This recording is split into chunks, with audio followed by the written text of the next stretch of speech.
would you go to disguise your beauty? Luckily, you might not have to go farther than the local Crate and Barrel. This is the wooden bowl from Japan, a quirky and lovely twist on the Cinderella tale. Fucked up fairy tales with Liz. Ding!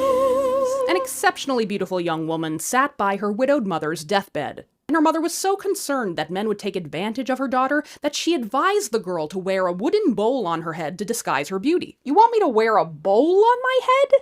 A hard, crude, wooden bowl. But there are so many things I could wear, like a mask, or a cool hat, or a really big hood. Just trust me, dear. The young woman promised to do so, and her promise was so true that when local boys tried to swipe the bowl from her head, they found it was permanently stuck in place. How do you sleep wearing that thing? Luckily, I've always been able to doze off anywhere, so I just sleep standing up. And what about cleaning yourself? When I need to wash my hair, I just do a headstand and I let everything soak for a bit. Is it uncomfortable? Oh, she's asleep. A local wealthy farmer hired her as a handmaiden to his wife, and most of the folks in the guy's rich social circle scoffed at the weirdo who tended to his wife. But not only did the master of the house adore her, his son became infatuated. The young man fell for her temperament first, but when he managed to sneak a peek at her face from beneath the shadow of the bowl, he abandoned his studies at university and said, "I'm settling down here, and I'm gonna propose."